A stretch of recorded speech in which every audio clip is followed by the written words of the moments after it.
Good morning students. आज हम पुनः कथन करेंगे जनसंचार माध्यम से संबंधित कुछ मुख्य प्रश्नों का।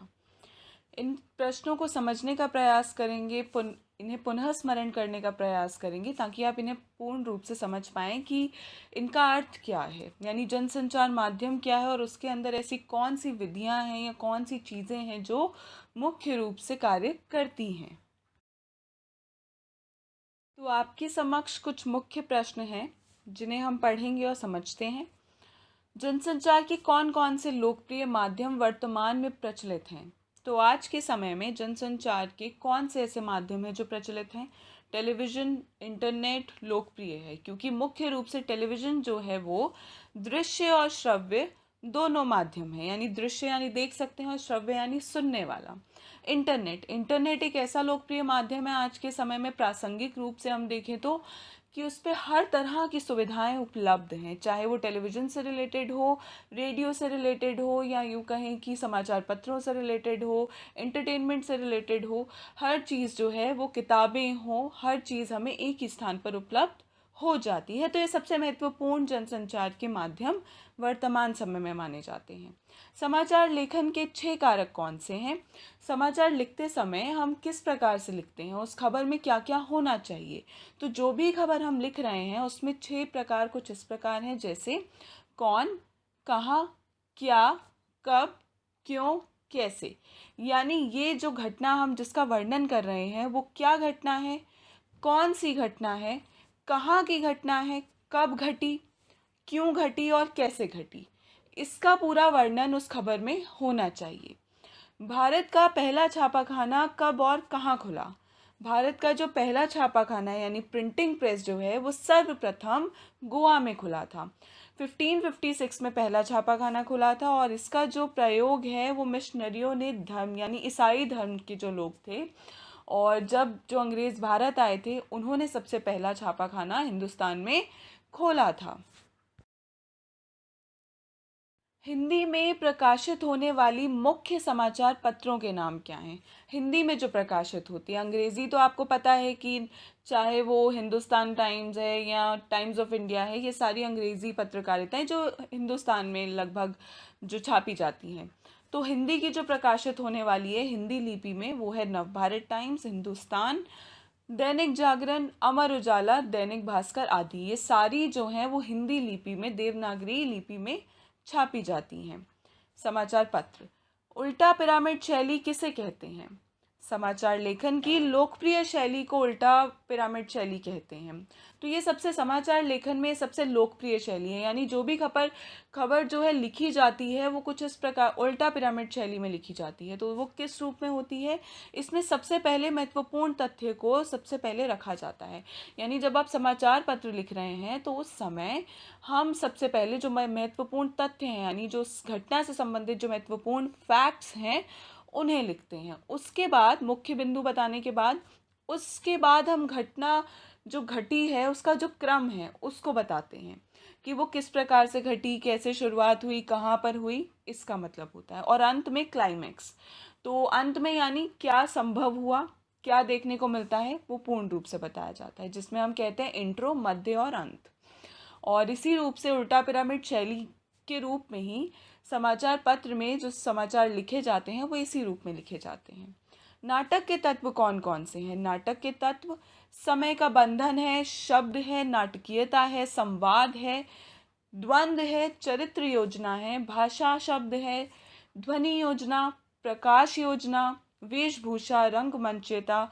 ये सारी जो है नाटक लिखते समय किस प्रकार से ये सारी बातें ध्यान में रखनी चाहिए, ना केवल लिखते समय बल्कि उसे प्रस्तुत करते समय भी।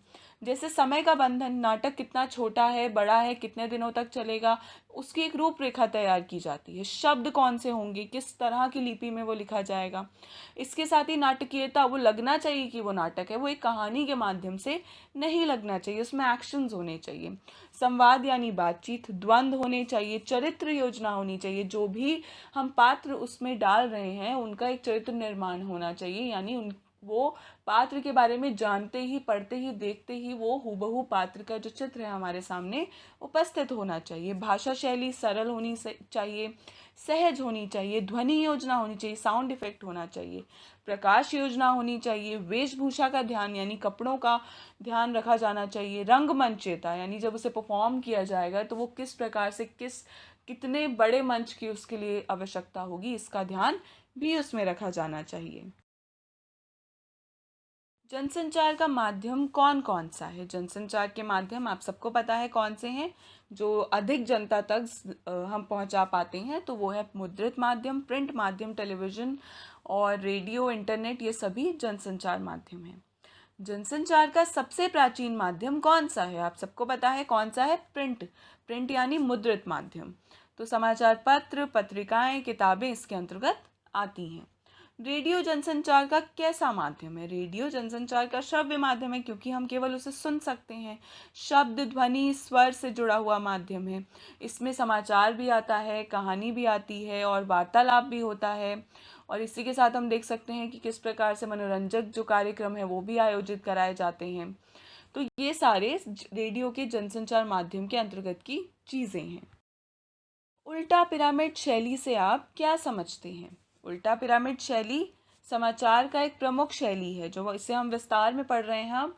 तो इस शैली में समाचार को लिखा जाता है, मुख्य रूप से समाचार पत्रों में उल्टा पिरामिड शैली के माध्यम से ही लिखी जाती हैं चीज़ें। इंट्रो यह समाचार का मुख्य भाग होता है, जिसमें संपूर्ण जानकारी निहित होती है कम शब्दों में। बॉडी घटते क्रम में सभी खबर के तथ्य मौजूद होते हैं।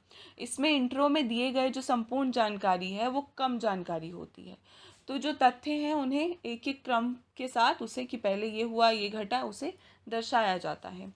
समापन इस बिंदु में संपूर्ण जानकारी नहीं होती, परंतु ऊपर दिए गए जो बिंदु हैं दोनों, यानी बॉडी और इंट्रो जो हैं, उनके जो तथ्य हैं वही मौजूद होते हैं। तो यानी पूर्ण रूप से वो खबर जो है वो जो पाठक वर्ग है उस तक पहुंच जाए, और एक समापन यानी वो कैसे घटी थी, क्यों घटी थी, क्या हुआ था, उसका पूरा स्वरूप उसमें होना चाहिए। फोटो पत्रकारिता का क्या महत्व होता है? फोटो पत्रकारिता का अहम महत्व है, जो बात हजारों शब्दों में नहीं कह पाते वह फोटो के माध्यम से दर्शाते हैं। यानी कोई चीज़ हमें समझाने में हम उसे शब्दों के माध्यम से नहीं समझा पा रहे हैं, लेकिन चित्र के माध्यम से हम उसकी पूरी रूपरेखा पाठक वर्ग तक दिखा सकते हैं। तो ये हुआ फोटो पत्रकारिता। पत्रकार की बैसाखियां किन्हें कहा जाता है? पत्रकार जो है वो क्या बैसाखियां हैं उनकी, क्यों, कौन से जो मूल मुद्दे हैं या मूल जो स्वरूप है वो उनके साथ, पत्रकार के साथ चलते हैं? जैसे सच्चाई, संतुलन, निष्पक्षता, स्पष्टता। ये जो चार मुख्य रूप से बैसाखियां हैं, इसी के आधार पर एक पत्रकारिता को शुद्ध पत्रकारिता माना जा सकता है। यानी मूल्य की हानि नहीं होती है, उसमें किसी भी चीज़ का खंडन नहीं किया जाता है, और जो चीज़ सही है निष्पक्ष रूप से संतुलन और सच्चाई के साथ वो दर्शाई जाती है, वही सही पत्रकारिता मानी जाएगी। तो जिसमें किसी स्वरूप का भी पक्षपात ना हो। संचार किसे कहते हैं? दो या दो से अधिक व्यक्तियों के बीच सूचनाओं, विचारों, भावनाओं का आदान प्रदान जो है वो संचार कहलाता है। सफल संदेश किस प्रकार के होते हैं? सफल संदेश स्पष्ट होगा, सीधा होगा, सरल और कम शब्दों में होगा। अगर हम बहुत घुमा फिरा के किसी बात को कहेंगे तो उस बात का जो संदेश है, जो अर्थ समझाना चाहते हैं, वो स्पष्ट नहीं होगा। तो सफल संदेश कैसा होना चाहिए? स्पष्ट होना चाहिए, सीधा होना चाहिए और सरल होना चाहिए।